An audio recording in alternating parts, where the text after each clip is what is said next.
Halo, selamat datang di meja obrolan. Saya Denny Tim Blabla. Di sini saya ditemani oleh dua orang narasumber. Ibu. Ya, perkenalkan saya Siti Tatawala sebagai narasumber pertama. Dan saya Yoslin Konoralma sebagai narasumber kedua. Di episode kali ini kita akan ngobrol soal topik korupsi dan money laundering atau yang biasa kita kenal dengan istilah pencucian uang. Apakah sudah bisa dimulai? Oke. Ya, pertanyaan pertama, apa itu korupsi dan money laundering? Ibu. Kalau menurut saya korupsi itu tindakan yang tidak jujur atau penyalahgunaan wewenang. Nah, sedangkan untuk pencucian uang atau money laundering sendiri itu merupakan upaya atau perbuatan seseorang menyembunyikan asal-usul uang yang diperoleh dari tindak pidana korupsi tadi. Ya. Yang kedua, apakah korupsi dan money laundering mempunyai kaitan, Bu Titi? Iya, korupsi dan money laundering itu punya kaitan. Kalau korupsi itu memperoleh hasil uang haram. Nah, sedangkan kaitannya dengan money laundering sendiri, uang hasil haram tersebut yang merupakan uang korupsi tersebut kan kotor. Nah, hasil korupsi tersebut tidak bisa langsung digunakan untuk membeli rumah atau aset mewah lainnya, sehingga harus masuk pada pencucian uang. Di sini pencucian uang merupakan turunan dari tindak pidana korupsi tadi. Iya. Pertanyaan yang ketiga, apakah seorang ASN bisa tanpa sadar menjadi bagian dari skema pencucian uang, Bu Titi? Iya, ini paling menakutkan, Kak. Dan jawabannya adalah iya bisa. Skenario-nya tidak harus dramatis. Misalnya ada kerabat atau teman yang minta bantuan untuk menitip rekening untuk mentransfer uang, terus kita sebagai orang langsung mengambil rekeningnya, terus pergi mentransfer uang untuk kepentingan kita, karena itu menjadi faktor korupsi. Ibu Yoslin? Ya, saya mau menambahkan contoh yang lebih dekat dengan kita. Bayangkan sebagai seorang CPNS yang baru masuk dan mendapatkan atasan yang ramah mengajak investasi barang di properti. Kamu cukup tanda tangan di sini, kemudian nanti hasilnya kita bagi rata. Kelihatannya menguntungkan, tapi kalau properti tersebut adalah aset yang dibeli dari hasil korupsi, maka CPNS tersebut baru saja masuk ke fase integration atau skema pencucian uang tadi. Kasus seperti ini nyata terjadi dan hukumannya tidak ringan. Undang-Undang TPPU nomor 8 tahun 2010 mengancam tindak pidana maksimal itu 20 tahun atau denda 10 miliar. Bahkan untuk pelaku yang patut diduga mengetahui asal-usul uang tersebut. Ya, itu peringatan yang sangat keras yang perlu kita dengar setiap CPNS baru. Ya, kita masuk ke segmen yang paling praktis. Saya ingin bertanya kepada keduanya secara langsung. Sebagai CPNS dengan idealisme yang masih menyala, apa konkretnya yang kalian lakukan untuk menjaga diri dari godaan korupsi? Ibu Siti, dimulai. Ya, saya buat batas keuangan yang jelas. Saya hitung pengeluaran saya sesuai dengan gaji saya di CPNS. Apapun gaya hidup yang tidak bisa saya tanggung dengan gaji saya tidak akan ambil jalan pintas untuk memenuhinya. Ini kedengarannya sederhana, tapi godaan terbesar korupsi seringkali bukan karena butuh, tapi karena ingin lebih. Sudah itu saja. Ya. Ibu Yoslin? Ya, saya setuju dengan semua yang Ibu Siti bilang. Dari perspektif saya, ada satu prinsip yang saya pegang, ada satu prinsip yang disebut dengan tes koran. Jadi sebelum Anda mengambil sebuah keputusan atau tindakan apapun yang berkaitan dengan kewenangan Anda, tanya ke diri sendiri. Kalau besok kalau besok nama saya ada di koran dengan tindakan ini, sebagai judulnya, saya malu tidak? Kalau jawabannya iya, Anda malu, maka jangan lakukan. Tapi saya juga ingin berbicara dari soal sisi kelembagaan. Sebagai CPNS kita punya hak dan kewajiban yang belum banyak dimanfaatkan, yaitu hak untuk melapor. KPK punya aplikasi Jaga Indonesia dan kanal pengaduan yang melindungi identitas pelapor. Jadi jika Anda menemukan indikasi penyimpangan di lingkungan kerja, catat, kumpulkan bukti secukupnya dan laporkan melalui jalur yang benar. Satu laporan yang tepat bisa mencegah kerugian negara yang jauh lebih besar. Dan itu bagian dari tugas kita sebagai pegawai negeri. Ya. Saya ingin menambahkan perspektif dari sisi pemerintah dan regulasi. Ada beberapa instrumen yang sebenarnya sudah tersedia untuk melindungi ASN dan yang berintegritas, tapi kurang disosialisasikan. Pertama, sistem e-LHKPN, laporan harta kekayaan penyelenggara negara.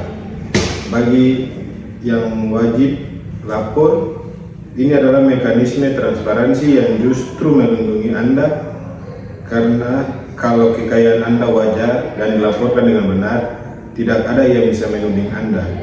Kedua, program pengendalian gratifikasi yang dikoordinasikan KPK. Kalau Anda menerima sesuatu yang tidak jelas kategorinya, ada mekanisme pelaporan yang melindungi penerima dari jalur hukum. Yang ketiga, WBS atau whistleblowing sistem internal. Tetapi yang berada di tiap kementerian atau lembaga ini belum digunakan secara optimal, tapi keberadaannya adalah hak ASN yang perlu diketahui. Ibu Siti dan Ibu Yosrin, ada yang ingin ditambahkan soal instrumen-instrumen ini dari pengalaman di lapangan kalian? Saya ingin tekankan soal LHKPN, Pak. Banyak CPNS yang tidak tahu bahwa meski baru masuk, ada kewajiban tertentu terkait transparansi harta ini di beberapa posisi. Dan lebih penting, lapor itu bukan beban, itu pelindung. Kalau suatu hari ada tindakan yang tidak berdasar, rekam jejak LHKPN yang bersih adalah bukti terkuat yang bisa kita tunjukkan. Iya, dan ada juga soal gratifikasi. Ini yang sering disalahpahami. Gratifikasi bukan cuma amplop lebaran, tapi parcel, voucher, diskon khusus dari vendor, undangan perjalanan dinas yang biayanya ditanggung pihak ketiga. Semua itu masuk pada kategori gratifikasi yang wajib dilaporkan ke KPK dalam 30 hari kerja. Melaporkan itu justru membebaskan Anda dari ancaman hukum. Tidak melaporkan yang membuat Anda menjadi rentan. Luar biasa.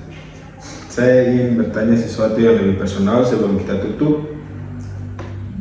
Apa yang Anda akan lakukan kalau suatu hari atasan langsung Anda yang Anda hormati secara terang-terangan terlibat korupsi? Ini bukan pertanyaan hipotesis, ini pertanyaan yang cepat atau lambat mungkin akan dihadapi setiap ASN. Ibu Titi? Ini pertanyaan yang sudah saya pikirkan, Kak. Dan saya sudah punya jawabannya, meski untuk mengucapkannya tetap butuh keberanian. Saya akan lapor, bukan karena saya tidak berterima kasih atau tidak menghormati atasan saya, tapi justru karena saya menghormati jabatan dia, emban dan tanggung jawab yang kita pikul sebagai ASN. Membiarkan korupsi terjadi di depan mata saya dan dalih loyalitas itu bukan loyalitas, itu pengecut berbalut sopan santun. Dan saya percaya pada mekanisme yang ada. KPK punya jalur khusus yang melindungi pelapor dari ancaman apapun. Saya tidak harus menjadi pahlawan sendirian. Saya hanya harus melakukan bagian saya. Ya, saya sepakat dengan Ibu Siti. Saya juga ingin menambahkan di KPK ada budaya yang sudah dibangun, bahwa tidak ada yang terlalu besar untuk dilaporkan dan tidak ada yang terlalu kecil untuk dicermati. Justru karena saya bekerja di lembaga ini, saya pun punya tanggung jawab yang lebih, bukan lebih kecil. Dan satu hal yang diajarkan senior saya sejak hari pertama, korupsi terbesar dalam sejarah Indonesia seringkali dimulai dari diam. Dari orang yang tahu tetapi memilih tidak berbicara. Saya tidak mau menjadi bagian dari diam itu. Ya, kita tiba di penghujung episode yang luar biasa ini.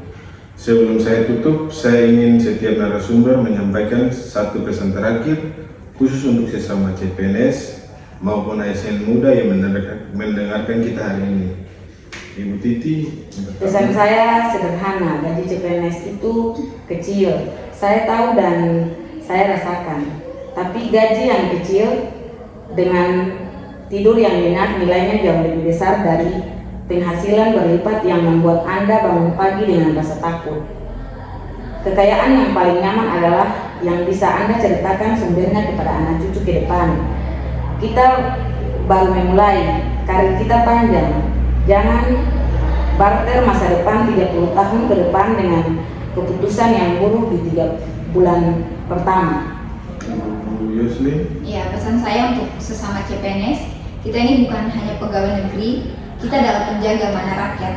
Setiap rupiah anggaran yang melewati tangan kita itu bukan uang negara yang abstrak, itu uang pajak dari bapak petani di Jawa, ibu pedagang di Makassar, maupun buruh pabrik yang ada di Bekasi.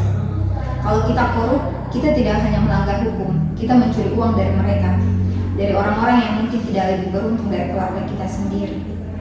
Jadi setiap kali godaan itu datang, ingat wajah mereka, bukan wajah atasan Anda, bukan wajah rekan yang ikut-ikutan, melainkan wajah rakyat yang membiayai gaji kita. Ya. Wow, 2 pesan yang saya akan ingat lama. Terima kasih Ibu Titi, terima kasih Ibu Yoslin. Anda berdua membuktikan bahwa harapan Indonesia itu ada, dan harapan itu sedang duduk di meja kerja kantor pemerintah di seluruh Indonesia. Berwujud CPNS yang baru dilantik dengan sumpah yang masih segar di telinga. Jaga sumpah itu, jaga integritas itu, bukan untuk saya, bukan untuk atasan Anda, bukan untuk KPK atau PPATK, tapi untuk Indonesia dan untuk diri Anda sendiri yang 20 tahun ke depan bisa melihat ke cermin dengan kepala tegak. Jadi kesimpulan dari korupsi dan money laundering adalah memiliki hubungan simbiosis yang erat, di mana korupsi berperan sebagai tindak pidana asal dan pencucian uang berfungsi sebagai metode untuk menyembunyikan atau menyamarkan hasil kejahatan tersebut agar tampak sah di mata hukum dan sistem keuangan.